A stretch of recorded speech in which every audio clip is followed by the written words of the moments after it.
Olá pessoal, tudo bem? Professor Lima na área aqui com a nossa galera do Estratégia Concursos dentro do nosso módulo de Geometria, trazendo para vocês agora a resolução de questões da banca FGV.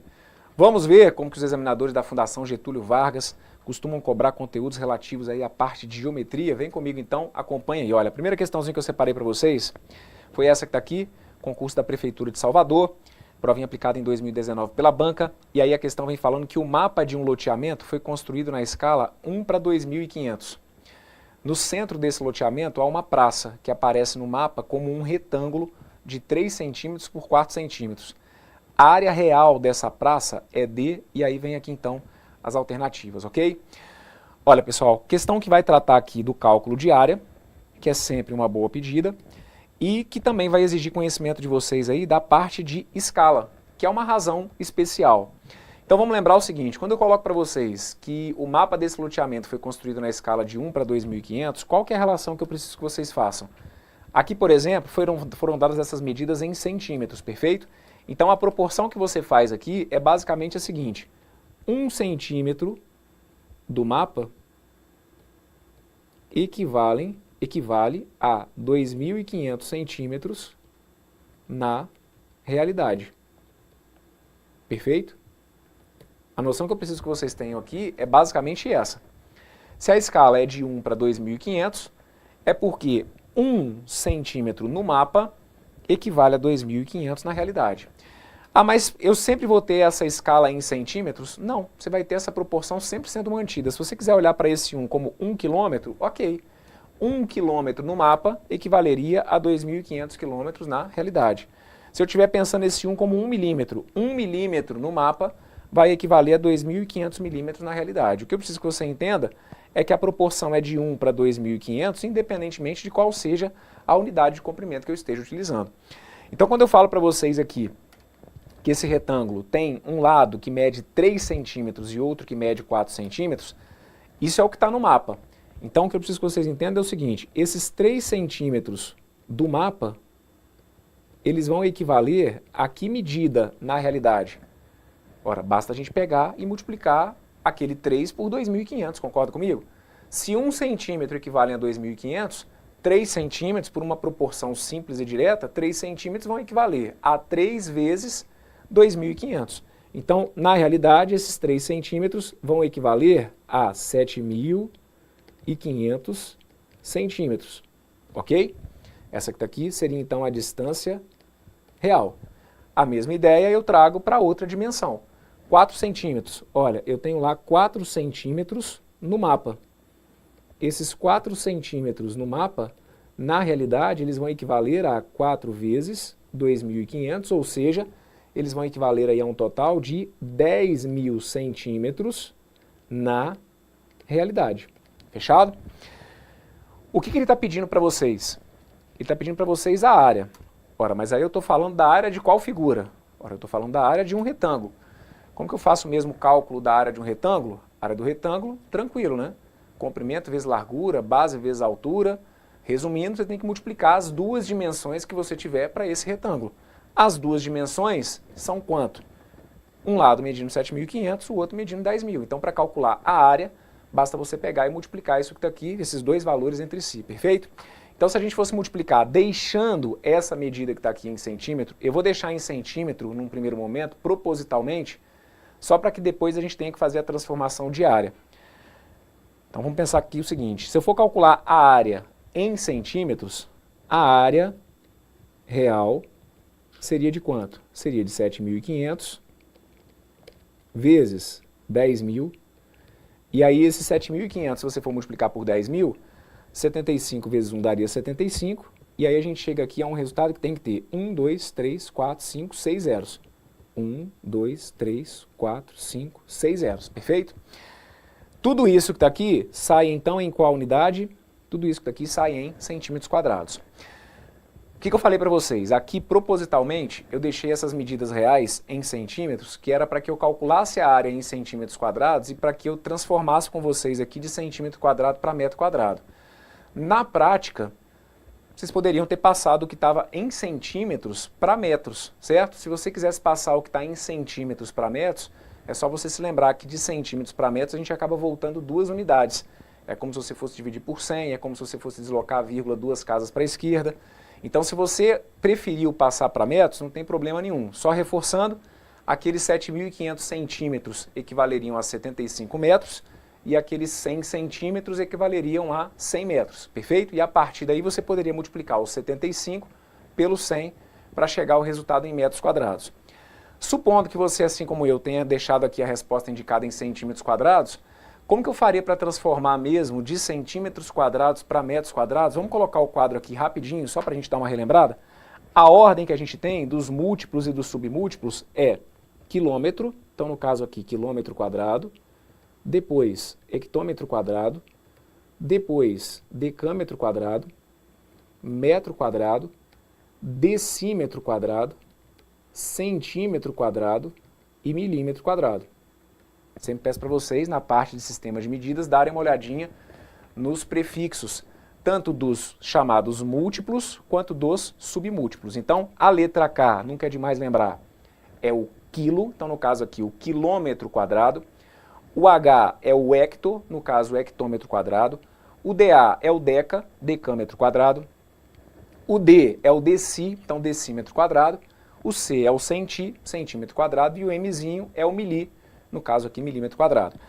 Como eu optei por deixar em centímetro quadrado e como a resposta está em metro quadrado, lembra comigo, para você passar de centímetro quadrado para metro quadrado, observem, de centímetro quadrado para metro quadrado, eu acabo voltando 2 unidades. Quando eu falo voltando, é porque nesse quadro eu estou andando da direita para a esquerda, certo? Centímetro é uma unidade que está mais à direita do que se comparado a metro. Então eu estou voltando 2 unidades, observem. Eu volto uma unidade para chegar em decímetro quadrado e volto mais uma unidade para chegar em metro quadrado. O que eu vou precisar que você se lembre lá da parte de sistema de medidas? Que para cada unidade de área que você desloca para a esquerda, a vírgula fica deslocada quantas casas? Fica deslocada 2, ok? Então, como de centímetro quadrado para metro quadrado, eu estou voltando 2 casas, estou voltando 2 unidades, a vírgula vai ser deslocada quantas casas? 4 casas para trás também, ou seja, para a esquerda, ok?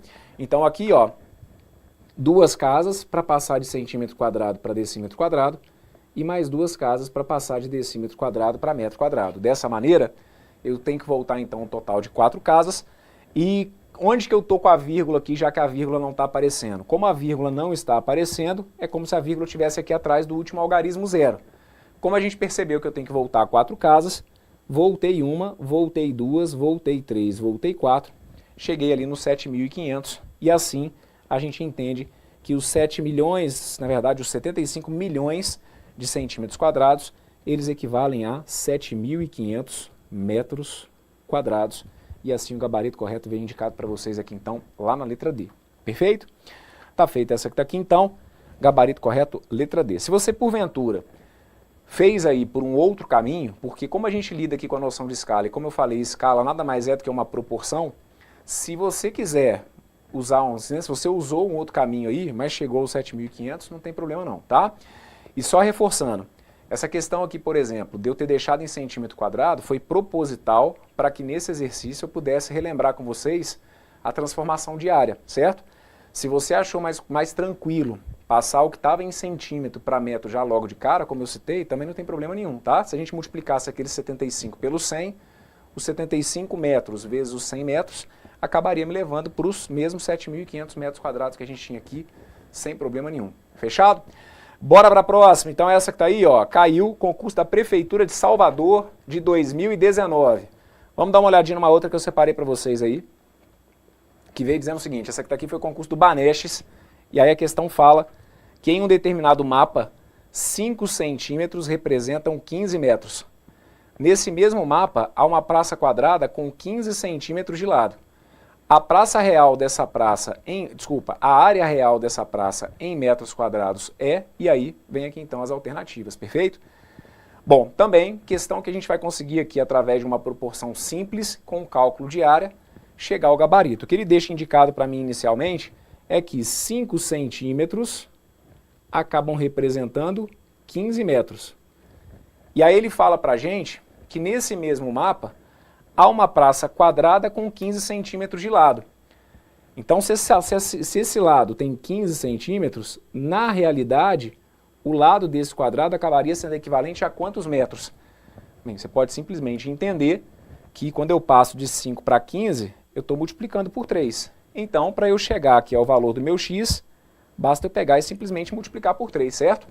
Se 5 centímetros representam 15 metros, 15 centímetros vão ter que representar 15 vezes 3, ou seja, 45 metros. Na pior das hipóteses, se você não percebesse aqui essa constante de proporcionalidade, por ser aqui uma proporção simples, você poderia ter multiplicado cruzado 5 vezes x igual a 15 vezes 15 e a partir daí chegar ao valor do x, tudo bem? Mas vou deixar indicado para vocês aqui então, olha, que o x, ele nada mais é do que 15 vezes 3, isso que aqui então equivale a 15, equivale a 45, no caso aqui então, 45 metros. O que a gente tem aqui então, de acordo com o que foi colocado, é que eu tenho uma praça quadrada. E o que ele quer saber de vocês então é a área real dessa praça. Ora pessoal, área de quadrado a gente sabe que é dado por qual fórmula?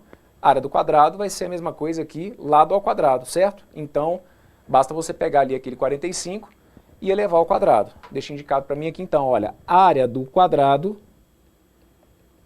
é lado vezes lado, que é a mesma coisa que dizer então que é pegar o lado e elevar ao quadrado. Nesse caso aqui então a gente teria que pegar o 45 e elevar ao quadrado. O 45, se você for multiplicar pelo próprio 45, 45 vezes 45, a gente acaba chegando aqui num total de 2025, e aí seriam então 2025 metros quadrados. O gabarito correto para essa que está aqui então está deixando indicado para vocês aqui, olha, lá na letra A, ok? Então reparem, de início, uma proporção simples, ok? E a partir daí o cálculo da área de uma figura que é das mais manjadas também, que é o quadrado. Só lembrar então que é lado ao quadrado. Então, com as duas primeiras questões que a gente fez aqui, de leve a gente relembrou área de retângulo, que é simplesmente base vezes altura, comprimento vezes largura, de novo, simplesmente o produto das suas duas dimensões, e área do quadrado, que é a mesma coisa que lado ao quadrado, certo? Tomando cuidado aí de, se for necessário, trabalhar com mudanças de unidades, como a gente fez aí na questão anterior. Nessa que está aqui, nem foi necessário, certo? Porque acaba que ele já cria para mim uma relação aqui até mais direta. Ele coloca o que está no mapa em centímetros e o que está na realidade em metros, pede essa área que está aqui também em metros, então essa questão que está aqui, a gente acaba tendo uma solução até mais direta se comparada à questão anterior. Bora para a próxima. Separei para vocês aí uma questãozinha que caiu. Concurso também da Prefeitura de Salvador. Prova aplicada no ano de 2019, enunciado dizendo o seguinte: a figura a seguir mostra dois polígonos regulares iguais, com um vértice em comum e apoiados em uma mesma reta. Então nós temos aqui essa figura, que já vou entrar em mais detalhes com vocês aqui sobre ela. E aí ele segue dizendo o seguinte, olha, sabe-se que a soma dos ângulos internos de um polígono de n lados é dada por S igual a 180, que multiplica n menos 2. A medida do ângulo assinalado com a letra alfa é, e aí vem aqui as alternativas, ok?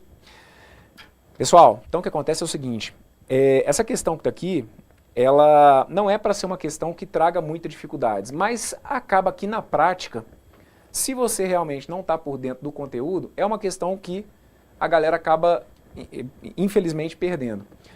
Nesse exercício aqui, a gente ainda teve uma vantagem, que foi o fato do próprio examinador trazer a fórmula da soma dos ângulos internos de um polígono. Essa fórmula que foi apresentada aqui, não necessariamente o examinador tem que te passar, então é bom que você saiba. Quando a gente fala de soma dos ângulos internos, se eu pego, por exemplo, aqui, como eu tenho um pentágono, se a gente for analisar o pentágono, são 5 ângulos internos. A soma desses 5 ângulos internos tem que dar quanto? O resultado você pode obter ali através daquela fórmula. Então a gente tem figuras que são às vezes mais manjadas, que a galera às vezes se lembra. Não é, ah, professor, poxa, eu nem estudei tanto para um concurso que eu fui fazer, tinha lá a parte de geometria, eu lembrava, por exemplo, que triângulo, a soma dos ângulos internos é sempre 180 graus, é isso mesmo. Se você não estava se lembrando, é sempre importante. Quando a gente fala de um triângulo, independentemente desse triângulo ser um triângulo isósceles, escaleno, equilátero, seja lá o que for, a soma dos ângulos internos de um triângulo sempre tem que dar o quê? Sempre tem que dar 180 graus. Se eu for trabalhar com vocês com um quadrilátero, muita gente às vezes se lembra do quadrilátero porque, ah, professor, quadrilátero eu me lembrei do quadrado. O quadrado, como ele tem 4 ângulos de 90 graus, Então eu fiz as contas ali e vi que todo quadrilátero tem que ter como soma dos ângulos internos 360 graus, é isso? Sim. Só que aí à medida que a gente vai avançando no número de lados, pode ser que essa lógica não fique tão simples para vocês. Então essa fórmula que está aqui, olha, ela é muito importante, tá bom? A fórmula da soma dos ângulos internos de um polígono. É sempre 180 que multiplica n menos 2. Esse n tem a ver com o número de lados. Então aqui já vamos bater um papo sobre o seguinte. Como ele fala sobre esses polígonos aqui, esse polígono que está aqui ele tem 1, 2, 3, 4, 5 lados. Então esse polígono que está aqui é um pentágono, certo? Quanto que dá a soma dos ângulos internos de um pentágono? Eu posso obter através dessa fórmula que está aqui. A soma dos ângulos internos de um pentágono tem que ser 180, que multiplica, esse n não tem a ver com o número de lados? Quantos lados que eu tenho aqui no pentágono? São 5, então 180 que multiplica 5 menos 2. Logo, a minha soma tem que ser 180, que multiplica 3. A soma dos ângulos internos tem que dar quanto? Tem que dar 540 graus, certo? Só que aí tem um detalhe aqui para essa questão, que também é decisivo, que é o seguinte, ele cita para mim que essa figura que está aqui mostra dois polígonos que são o quê? Dois polígonos que são regulares. Então vocês não podem se esquecer que sempre que eu digo que um polígono é regular, é porque então ele tem lados com medidas iguais. Tem lados com medidas iguais. Então vocês têm que ficar atentos pelo seguinte, essa fórmula que está aqui, ela vale independentemente do polígono ser regular ou não, certo?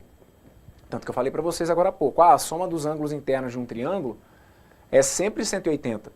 Não necessariamente só quando ele tem todos os lados iguais. A mesma coisa vale para os demais polígonos. Essa fórmula que está aqui, ela é válida independentemente do polígono ser regular ou não. Mas, nesse caso aqui específico, como ele reforça para a gente que as figuras são polígonos regulares, isso me dá a garantia, então, de que se todos os lados são iguais, todos os ângulos internos também têm que ser iguais.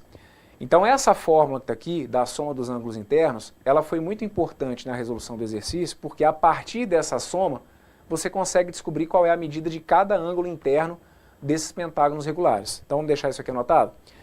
Qual vai ser a medida, então, de cada ângulo interno desses pentágonos? Vai ter que ser 540 dividido por 5. Não são 5 ângulos? Então a gente vai pegar esses 540 graus que eu vou ter que ter aqui dentro e vou ter que dividir igualmente, perfeito?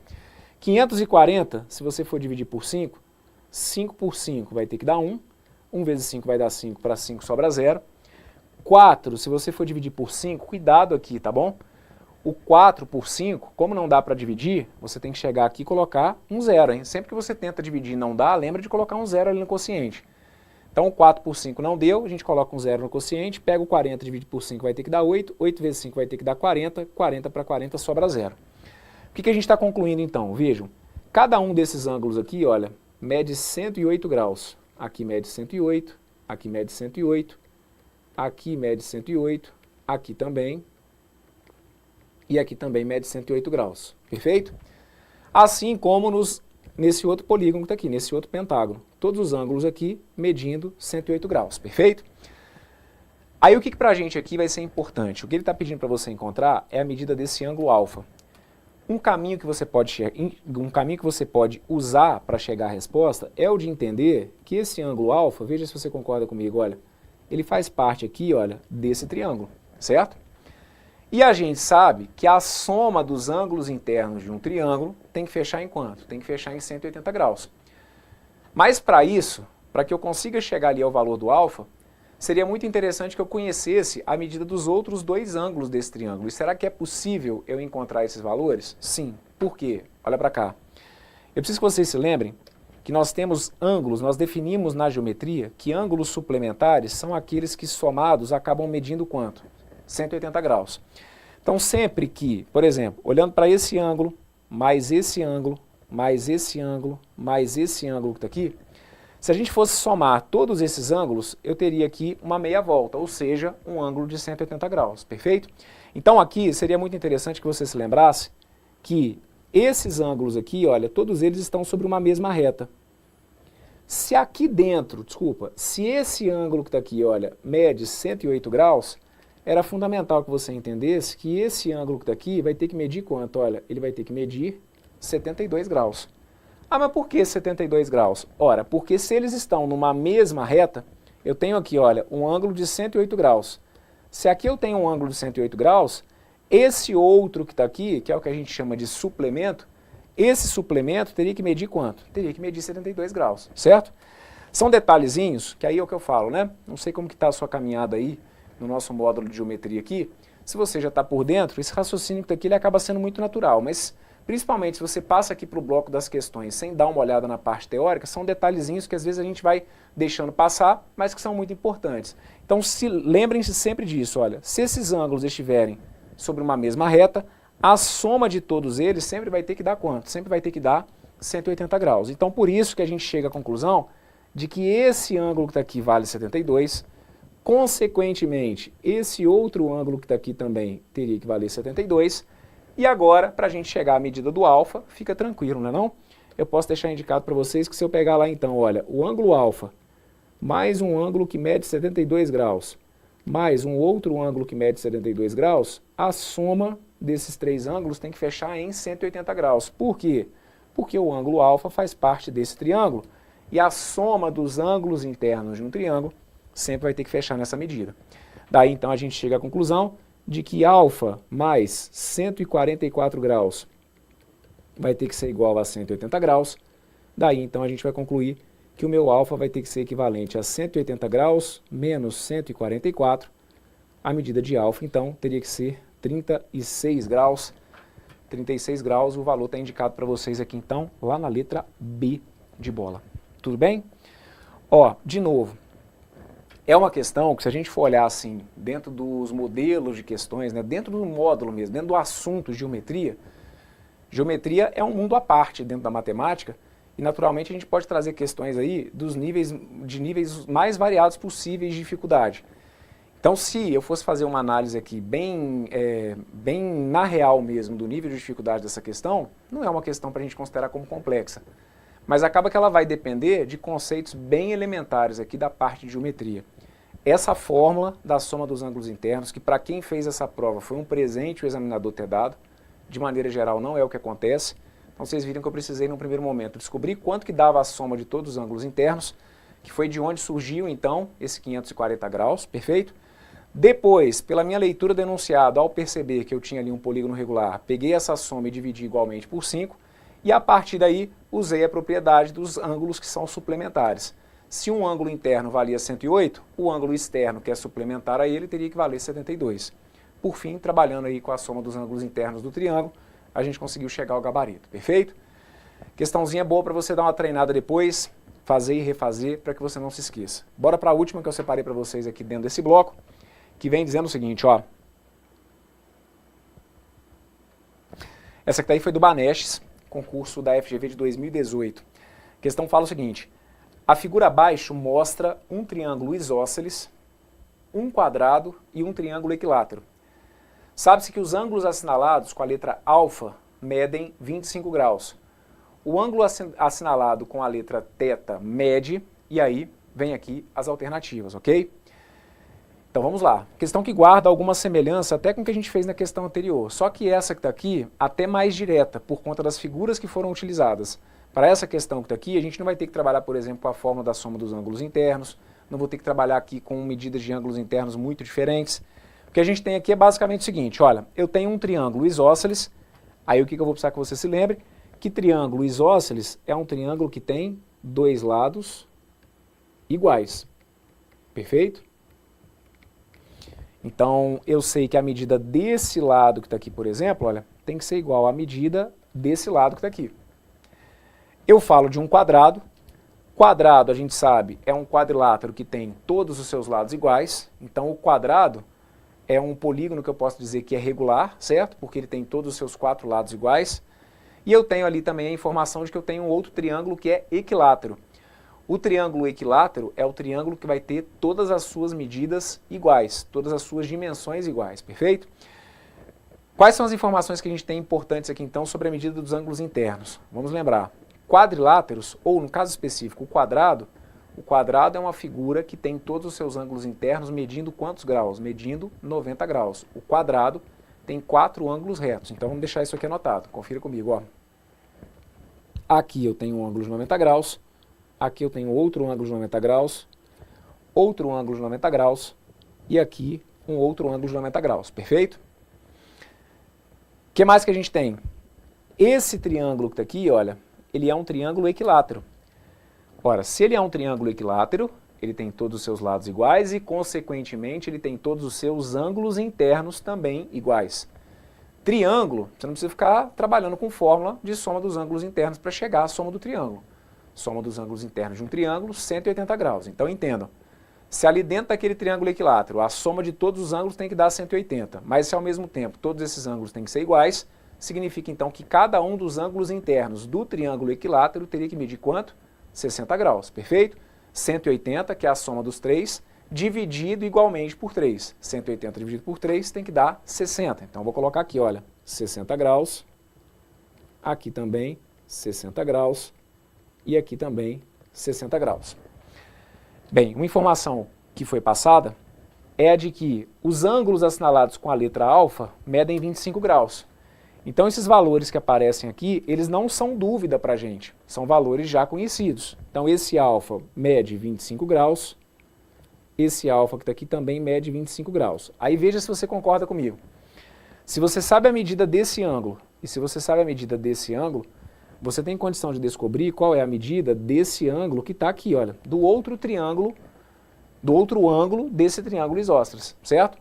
Eu vou chamar esse ângulo que está aqui de beta, eu vou montar a equação, mas naturalmente na hora da prova você nem precisa fazer isso, porque o raciocínio aqui ele é muito direto.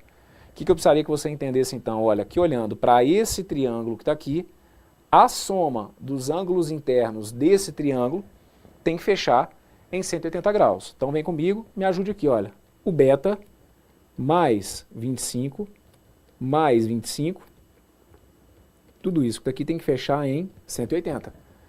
25 mais 25 vai ter que dar 50, então eu sei que beta mais 50 fica igual a 180, de onde a gente vai concluir então que o beta tem que ser 180 menos 50, que acaba dando 130 graus. Perfeito? Pô, Bruno, mas aí não tem 130 graus nas alternativas. Que bom que não, gente. Eu não estou pedindo para você calcular esse ângulo que está aqui, o cara está pedindo para você calcular esse outro ângulo que está aqui, olha, que é o ângulo θ. E aí, Bruno, como que eu vou poder fazer para chegar a ele? Então vamos lá. Tá vendo esse beta aqui, olha? Esse beta, que era uma dúvida, para mim agora já não é mais. Ele está aqui e mede 130 graus, perfeito? Aí, vou jogar isso aqui para cá, para ficar mais fácil vocês entenderem. Então, olha, eu tenho aqui esse ângulo, que é de 90 graus, eu tenho aqui esse ângulo, que é de 60 graus, e eu tenho aqui esse ângulo que a gente viu que mede quanto? 130. Vou jogar nessa tela aqui rapidinho, só para você que está copiando aí, se precisar dar um print, corre aí, dá um printzinho ou dá uma pausa, que eu vou mudar de tela, beleza? Então, ó, deixei indicado para vocês aqui esse ângulo com 130 graus. Pessoal, na questão anterior, eu mencionei com vocês a questão dos ângulos suplementares, que são aqueles que, se estiverem sobre uma mesma reta, eles vão acabar formando ali o ângulo raso, o ângulo de meia volta, soma deles 180. A gente sabe também que quando eu dou uma volta completa na circunferência, se eu der um giro completo numa circunferência, eu sei que eu vou ter dado um giro de quantos graus? Um giro de 360 graus, né? Tanto tem gente que às vezes fala assim, ah, vou dar um giro de 360 graus na minha vida. Pô, então aí acaba que você não sai desse lugar, né? Não é bem assim não. Mas é isso aqui, olha. Se você der um giro completo, você anda 360 graus. E aí eu posso usar essa relação aqui envolvendo aqueles 4 ângulos. Se vocês forem analisar, esses 4 ângulos somados, eles me fecham uma volta completa, certo? Então, eu posso deixar indicado, olha, que esse ângulo θ mais 90 graus, mais 130 graus, mais 60 graus, tudo isso daqui tem que fechar em quanto? Tudo isso daqui tem que fechar em 360 graus. Então vejam. Ah, de onde saiu esse 360? É porque é a soma dos ângulos internos de um quadrilátero? Não viaja não. Esse 360 tem a ver com o fato de que, olha, esses 4 ângulos juntos, eles vão fechar uma volta, certo? Então, a soma deles tem que fechar num total de 360 graus por conta desse motivo. Então aqui organizando, segura aí a emoção na hora de fazer as contas, hein? Na hora que você for somar para mim o 90 com o 130, a gente acaba chegando num total de 220. 220, se eu for somar com 60, eu chego a 280. Então eu deixo indicado para vocês que θ mais 280 graus, que isso que aqui tem que ser igual a 360 graus, de onde a gente vai concluir então que o θ tem que ser 360 graus menos 280 graus. 360 menos 280, eu chego a um θ aqui de 80 graus, que seria então a medida desse ângulo que a questão estava pedindo, estava buscando. Perfeito? Esse θ aí, no valor de 80 graus, fez com que o gabarito correto para essa questão que está aqui então fosse a letra D de dado. Ok? Então, dando uma repassada aqui, em resumo do que a gente fez nesse exercício. Precisei da medida dos ângulos internos de um quadrado, 190 graus. Se eu estou falando de um triângulo equilátero, cada ângulo interno vai ter que valer 60 graus. No triângulo de baixo, eu sabia que os dois ângulos alfa valiam 25, então a soma de todos os ângulos internos tinha que fechar em 180. Se 25 com 25 está dando 50, para aquele ângulo ali que eu chamei de beta, a gente acabou ficando com um total de 130 graus. Dessa forma, como a gente sabe que a soma daqueles 4 ângulos ali teriam que fechar em 360, a gente viu que 90 mais 130 mais 60 estava dando 280, para poder fechar nos 360 faltavam aí 80 graus. Ok? Passamos por essa. Gabarito correto então indicado para vocês aí na letra D. Questãozinha da parte de geometria plana. Teve dúvida? Volte. Independentemente de ter tido dúvida ou não, a sugestão que eu sempre deixo é o seguinte: faça e refaça. Matemática, principalmente na parte de geometria, acaba sendo um assunto em que quanto mais você repetir o processo, quanto mais você olhar para algumas formas, quanto mais você trabalhar com algumas relações, melhor você vai ficar. Então, faça e refaça aí quantas vezes for possível até a sua prova. Eu fecho esse bloco por aqui. Daqui a pouquinho eu volto, trazendo mais questões de geometria da banca FGV. Fica comigo, não me abandona não, hein? Fui!